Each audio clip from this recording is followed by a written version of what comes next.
the runners' families, they were the ones that spread the weight.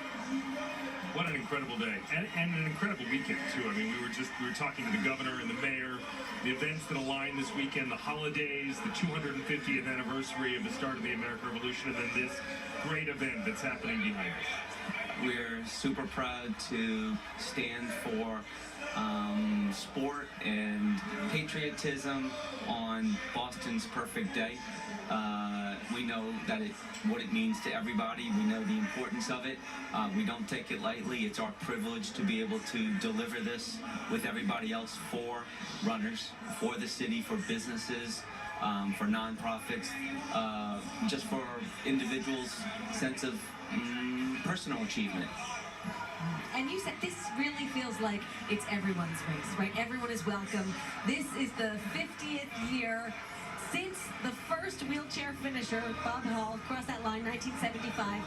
And really, the BAA, the Boston Marathon, has been at the forefront of moving this race to include more people, to be more accessible, even spectators this year, right? To every year doing things a little bit differently, a little bit better. If you would talk about that evolution. Sure. I mean, we are part of, we are history, but it's not about living in the past. It's about being informed by the past and pushing it forward. In 1975, Bob Hall had that agreement with, as everybody's heard by now, with the organization. It was a watershed moment, but now, 50 years later, we have 7 para divisions. We have adaptive programs. We have the highest prize purse in road racing for para athletes specifically, and I really feel like we're just getting started.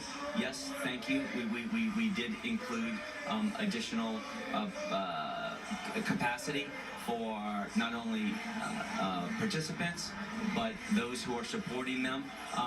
We have a long way to go, and that's truly exciting. That this is the kind of thing, we'll have feedback after today, that we will get going on it by this afternoon, not tomorrow. I'm taking some notes right here. I can guarantee you that these aren't notes for what I'm going to be talking about on WCVB. Thank you for your coverage, awesome coverage all day. But this is starting to look at next year. Yeah, we saw you looking at the finish line here behind us. But while we're still on the wheelchair division, to have Marcel Hoog and Susanna Scaroni come in here, and Marcel with his 8th Boston Marathon now, out in front the whole way, just to smash through this course the way that he did. He didn't set the course record, which was his from a year ago, and then Susanna to come storming back. She was injured last year, and to see, their inspiring wins, inspiring for others. I have been fortunate to have a friendship with Marcel and Susanna for many years now, and I had something to go to last night with Susanna, and I was seated directly across from her, and it was really interesting to see how aware and intentional and purposeful she was going into today. As you know, she did not think that she was going to be victorious. I believe as soon as she finished, she said it was a miracle to me. I think she repeated it, if I heard her correctly. I know that she kept going. She was not expecting to be first to the finish. So, yeah, maybe there was some divine providence happening today for her. Yeah, good for her, good for everyone. Let's talk about how you make this all happen. So I'm joking with you that all the weight is on you, but you so eloquently say you share it. That includes volunteers. I mean, to get the marathon organized, thousands and thousands of people. I imagine one of the biggest sources of pride is when it all works out. It's come to be expected, but if you would talk about just how many hands are involved, and it's complicated. The Boston Athletic Association is a 40-person nonprofit organization here, but we rely tremendously on our partners, obviously led by Bank of America, who you walk into and it's like, okay, they have a slogan, what can we give you the power to do? Well, how about help deliver the Boston Marathon to the world? And they said, okay, not a problem. It's a lot of work. It's a lot of rolling up the sleeves. The 9,750 volunteers are just the tip of it, really, when you think of and go to these meetings and you see the businesses and how they prepare for it. I was walking down the street, the Boylston Street behind us, maybe yesterday or Saturday or Friday. All the days are kind of blurring into one right now.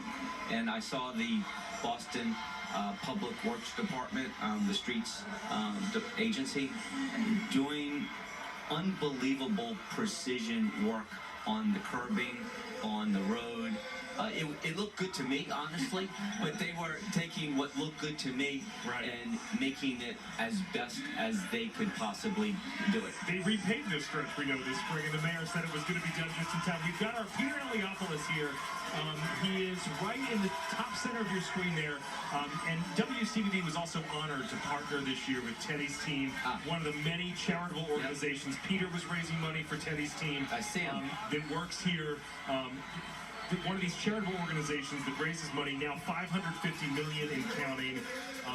And we talked to Michal Chamberlain about this last hour, and he said one of Bank of America's goals is to really keep raising the bar for these charity runners, because so much money.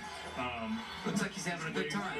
Look at him. There he is, playing it up. The finish line. He knows what he's doing, Jack. He's on television. But let's talk about the charity component, because, as I said, we partnered with Teddy's team, which raises awareness for stroke awareness, stroke research. But that's just a drop in the bucket. That's one of so many charitable organizations that are supported through this event here every year. A lot of that money stays right here. We're very fortunate in Greater Boston. Yeah, upwards of 200 nonprofits, the vast majority of those being local, where I got the figure last night, but a lot of the fundraising continues to come in today and in the days following. Maybe somebody will say, oh, I didn't even realize Peter was running for Teddy's team. Let me look into it. Wow. He really dedicated himself over the last 6 months to do that, and feels compelled, looks into what Teddy's team is doing, and is driven to make an additional contribution. You know, it's no marathon is easy. It takes a lot from oneself, one's employer, one's family, one's network, and so that is worthy of a contribution to that effort. It is for sure. Okay, so you mentioned you have several hours to go. Your day is by no means over. So what comes next for you? The finish systems, the medical tent, of course, making sure that gear check is from this morning is working properly. Food distribution, medals. Volunteers are staying hydrated. The police are supported as well. We have a ton of equipment, as you know. Getting the roads reopened. Let's not forget the Mile 27 post-race party at City Hall Plaza, presented by Samuel Adams, that we'll be at later on. Making sure that some of the athletes are getting out of town, and some of them are, you know, they have given it to the max. Some of them will need some attention. I don't know how that's going right now. I did an initial check, but we want to. There are a lot of stories that are happening right now. Some people save those stories. Think about Des Linden and her story of saving that announcement of retirement until today. And she feels adopted by the region, she said. Oh, which I don't know whether Boston gives keys to the city, but if they do, she absolutely needs one, and if we don't, then maybe she should receive the first one. A lot of folks believe it's the best weekend of the year in Boston. Jack, we appreciate it. Thank you very much. It is a true honor to be partnered with WCVB, and I look to it for many, many years going forward to at least 2032. And let's start talking about beyond 22 to 32 already. That's above our pay grade, you might say, but we'll leave it to you, Jack. Thank you. Well, good to see you. Thank you. Let's have the conversation then. Yes. Great to see you, Jack. Good luck with the rest of your marathon day. Thank you very much. Thank you. And we'll see you next year. I'll see you later on tonight. Yeah, Very yes. good. Jack Fleming, Boston Athletic Association CEO. Always good to see you. Okay, so we're going to back up.